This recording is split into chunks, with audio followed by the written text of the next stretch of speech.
ఓం నమ శివాయ. ఈమె పేరు టోపీయమ్మ.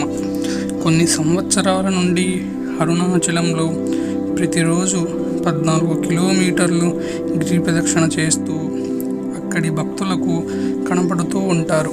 ఈమె దర్శన భాగ్యం కోసం చాలామంది భక్తులు ఈమె కోసం చూస్తూ ఉంటారు.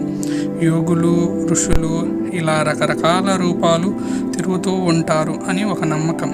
ఈమె ఏ షాపుకు వెళ్ళినా షాపు యజమానులు అదృష్టంగా భావించి ఈమెకు వారి వద్ద ఉన్న ఆహార పదార్థాలను ఇస్తారు. ఆమె వాటిని కొంత స్వీకరించి అక్కడే వదిలేసి వెళ్ళిపోతారు. అక్కడ భక్తులు ఏది ఇచ్చినా ఏం తీసుకోదు. ఒకవేళ తీసుకున్నా జస్ట్ అలా పట్టుకొని అక్కడే పెట్టేస్తుంది.